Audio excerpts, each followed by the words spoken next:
महाराष्ट्र निकाय चुनावों की ऐतिहासिक जीत बहुत से मायनों में खास रही और बीजेपी की इस जीत के हीरो रहे मुख्यमंत्री देवेंद्र फडणवीस, जिन्हें आज महाराष्ट्र की राजनीति का एक नया धुरंधर कहा जा रहा है। फडणवीस अपने अकेले दम पर यह जीत सुनिश्चित करते दिखे। सिर्फ 1.5 साल पुरानी बात है जब लोकसभा चुनावों में बीजेपी को महाराष्ट्र में सिर्फ 9 सीटें मिली थी और उस वक्त बीजेपी पर देवेंद्र फडणवीस पर बहुत से सवाल उठ रहे थे। लेकिन पहले विधानसभा चुनाव, फिर अब निकाय चुनावों में बंपर जीत ने देवा भाई की जबरदस्त वापसी कराई है।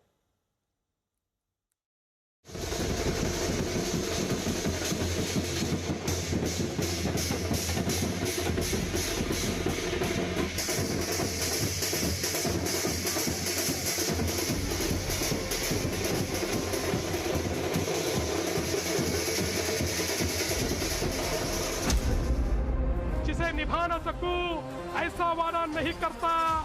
मैं अपनी बातें औकात से ज्यादा नहीं करता। भले ही तमन्ना रखता हूँ आसमान छू लेने की, लेकिन औरों को गिराने का इरादा नहीं रखता।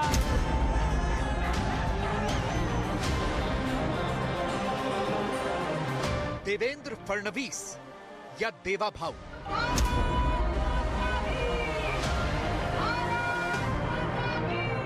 महाराष्ट्र की समृद्ध राजनीतिक इतिहास में एक बहुत बड़ा नाम, एक ऐसा नाम है जिसमें महाराष्ट्र को बहुत ज्यादा संभावनाएं दिखती हैं। हर बार बार जब देवेंद्र फडणवीस कोई चुनाव जीतते हैं तो 6 साल पहले की उनकी कही एक बात जरूर याद आती है। मेरा पानी उतरता देख मेरे किनारे पर घर मत बसा लेना। मेरा पानी उतरता देख मेरे किनारे पर घर मत बसा लेना। मैं समंदर हूं, लौट कर वापस आऊंगा।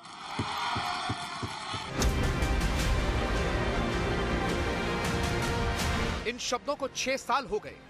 6 साल में देवेंद्र फडणवीस ने पहले महाराष्ट्र का मुख्यमंत्री बनकर शानदार वापसी की और अब महाराष्ट्र के नगर निगम चुनावों में बीजेपी को बंपर जीत दिलाकर फिर से साबित किया कि महाराष्ट्र में तो इस वक्त देवा भाऊ का एक छत्र राज है।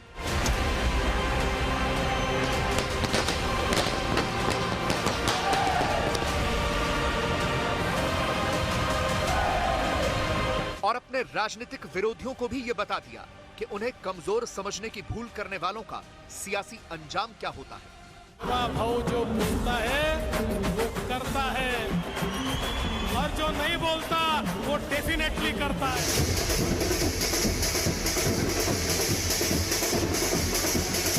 देवा भाऊ ने 2026 के बीएमसी चुनावों में महाराष्ट्र की राजनीति में एक नया इतिहास रचा है। जिस बीएमसी पर दशकों से शिवसेना का एक छत्र राज था, वहां आज बीजेपी नंबर 1 पार्टी बनकर उभरी है।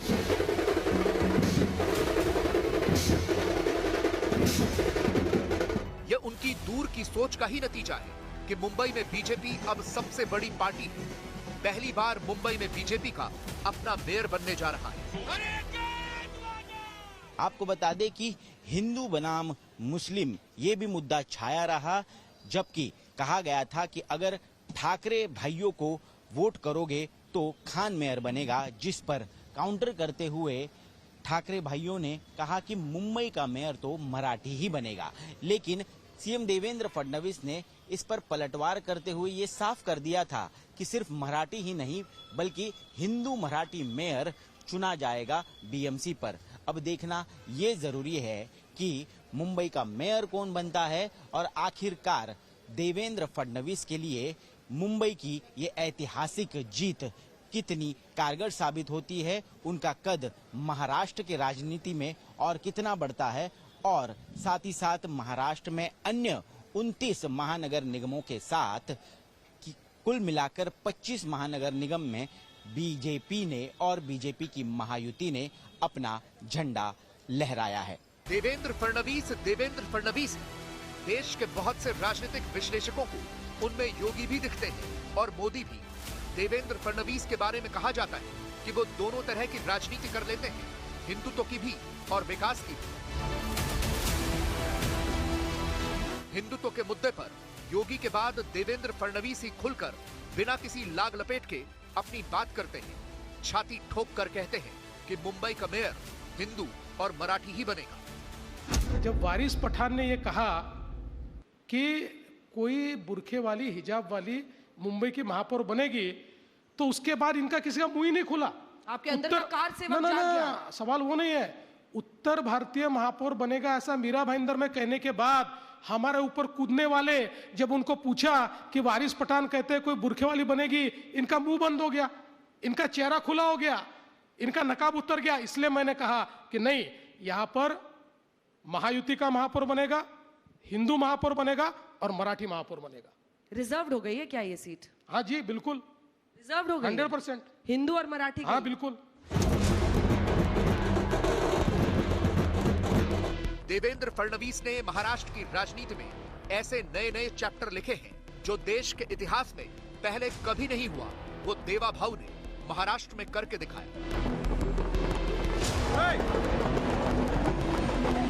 2019 के विधानसभा चुनावों में जीत के बावजूद जब शिवसेना से धोखा मिला और शरद पवार और कांग्रेस की मदद से उद्धव ठाकरे मुख्यमंत्री बने, तो अगले 3 वर्षों में देवेंद्र फडणवीस ने अपने दोनों प्रमुख विरोधियों की पार्टी ही तोड़ दी।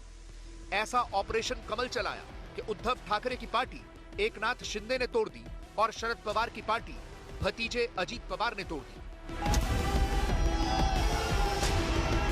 यानी देवेंद्र फडणवीस वो नेता हैं जिनके पास राजनीतिक कौशल भी पूरा है। अपने अकेले के दम पर महाराष्ट्र चलाते हैं, एक नई बिसात लिख रहे हैं। इसीलिए तो मोदी भी कहते हैं कि दिल्ली में नरेंद्र और मुंबई में देवेंद्र। दिल्ली में नरेंद्र और मुंबई में देवेंद्र। ये देवेंद्र फडणवीस की राजनीतिक कुशलता ही है कि उन्होंने महाराष्ट्र को बीजेपी के लिए नया पावर हाउस बना दिया है। वो महाराष्ट्र जहां शरद पवार जैसा मराठा क्षत्रप है, जहां मराठी वोटों की मजबूत राजनीति करने वाला ठाकरे परिवार है, वहां देवेंद्र फडणवीस ने बीजेपी को उस स्तर पर पहुंचा दिया जहां विरोधी दूर दूर तक कहीं नजर नहीं आते। पिछले 1.5 साल में तो देवेंद्र फडणवीस ने महाराष्ट्र में बीजेपी को बिल्कुल एक नई पहचान दी है। अप्रैल-मई 2024 के लोकसभा चुनावों में महाराष्ट्र में बीजेपी सिर्फ 9 सीटों पर सिमट गई थी। फडणवीस ने इसकी नैतिक जिम्मेदारी ली, इस्तीफे तक की पेशकश की, लेकिन वो रुके नहीं। उन्होंने 6 महीने बाद होने वाले विधानसभा चुनावों पर फोकस किया, नई रणनीति बनाई, विपक्ष के ओवर कॉन्फिडेंट होने का पूरा फायदा उठाया और सिर्फ 6 महीने बाद हुए विधानसभा चुनाव में 149 सीटों पर लड़कर 132 सीटों पर जीत हासिल की। फडणवीस के नेतृत्व में महायुति गठबंधन ने विपक्ष का सुपड़ा साफ कर दिया। बीजेपी नंबर 1 पर रही और उसके सहयोगी नंबर 2 और नंबर 3 पर रहे। और अब एक बार फिर नगर निगम के चुनावों में बीजेपी ने नया इतिहास रचा है। बीजेपी कह रही है कि महाराष्ट्र में विकास के लिए उन्हें चुना। हम इसके द्वारा कह सकते हैं कि जेन जी ने ये वीबी के पक्ष में मतदान दिया है। वीबी मतलब विकसित भारत। विकसित भारत के जिस मार्ग पर भारत आगे बढ़ रहा है प्रधानमंत्री जी के नेतृत्व में, और श्री देवेंद्र फडणवीस जी महाराष्ट्र में उसका नेतृत्व कर रहे हैं, मुझे लगता है कि जेन जी ने उस दिशा में हमें पुरजोर समर्थन देकर और शक्ति प्रदान की है। आपने देखा कि पहले बिहार में हमें सफलता मिली, उसके बाद केरल में सफलता मिली, अब महाराष्ट्र के नगर निगम में यह अभूतपूर्व सफलता निश्चित रूप से देश के भविष्य के लिए एक बहुत शुभ संकेत है। आज तक ब्यूरो।